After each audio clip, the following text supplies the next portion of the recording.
I dërguari i Allahut sallallahu alaihi wasallam thotë: "Laysa al-ghina an kathrati al-'arad, wa innama al-ghina ghina an-nafs." Lumturia, duke plotësuar nevojat, nuk arrihet me plaçk të shumt, por ajo është lumturia në nefs, lumturia në shpirt, në zemër. Pra kënaqësia që ka njeriu me atë që ka dhënë Allahu i lartësuar në zemër, në shpirt. Nëse njeriu është i kënaqur me ato që i ka dhënë Allahu i lartësuar, do të jetë i lumtur, sepse ai beson, ai mendon se Allahu e ka dhënë ai sa i mjafton. Allahu e ka plotësuar nevojat. Allahu ka zgjedhur atë që është më e mira për ta. Për që ai ka kënaqësinë dhe lumturinë në shpirt. Ai nuk vuan për brenda pse nuk ka, për shembull, siç kanë disa që kanë më shumë. Po alhamdulillah, këtë ka dashur Allahu për mua. Kjo është më e mira për mua. Pra kjo është kënaqësia. Kështu realizohet lumturia.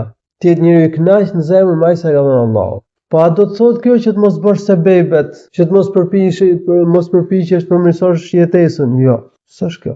Besimtari i bën sebebet, përpiqet të përmirësojë jetesën, të plotësojë nevojat, madje përpiqet të fitojë rrezik halal, pasturi të pastër në mënyrë të ndershme, të lejueshme, sepse përveç që vën detyrën, mban veten dhe familjen kur ka mundësi, po bën dhe vepra të mira, jep zakat, jep sadaka, shpenzon rrugë të Allahut. Profeti e ka lavdruar ata që kanë dhe japin. Smir thot ka vetëm dy raste dhe njëra prej tyre është me pas mirë njëri që Allahu e ka dhënë pasuri dhe shpenzon në rrugën dhe ja ka mundsuar Allahu i lartësuar ta shpenzojë në fushat e bamirësisë, në gjërat e mira. Por Allahu i ka ndarë mjetet e jetesës. Edhe pse njeriu përpiqet, bën sebebet, punon, do të jetë i kënaq me sa i ka dhënë Allahu. Ajo që i ka dhënë Allahu për ta, ajo që i ka dhënë Allahu është më e mira për ta. Gjendja që ja ka caktuar Allahu është më e mira për ta. Qoftë kjo kur ka ai sa i mjafton, qoftë kur është në gjendjen mesatare, qoftë dhe kur është i pasur. Kjo është zgjedhja më e mirë për ta, pra ajo që ka zgjedhur Allahu i lartësuar. Po nëse robi nuk është i kënaq me sa i ka dhënë Allahu, ky njeri është i varfër në shpirt. Ky njeri do mundohet, do vuajë në shpirt, s'do ketë rahati, s'do bëjë jetë lumtur, qoftë edhe nëse ka shumë, sepse ky sheh të tjerët që kanë më shumë.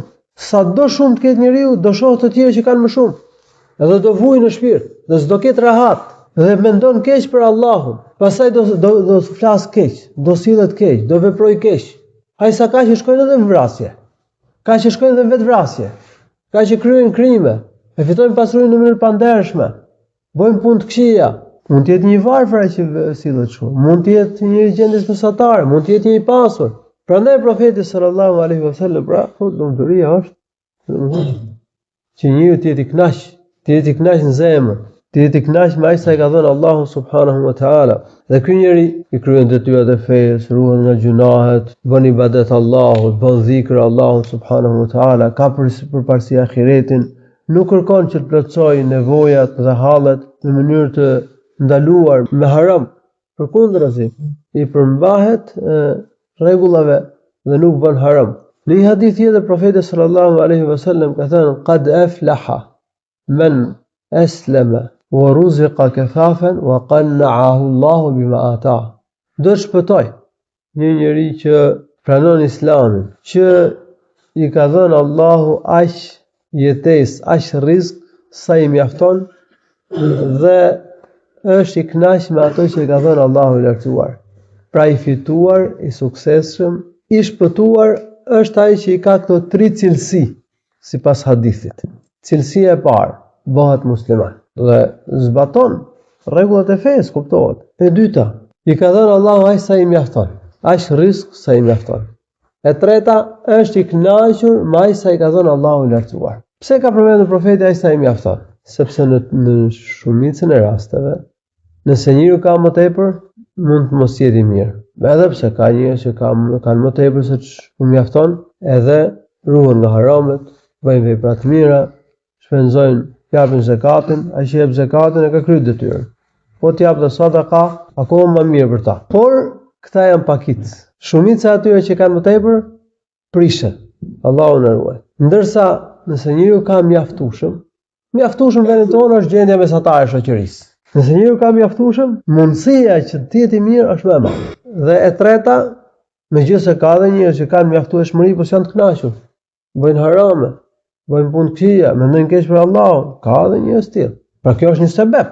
Kur njeriu ka mjaftueshëm, s'ka nevojë të ushtri dorën njerëzve, e ka sebebin. Mirë, por ka njerëz që prap nuk durojnë, prap nuk sillen mirë, nuk i përmban rregullave, devijojnë, bien gjunahe.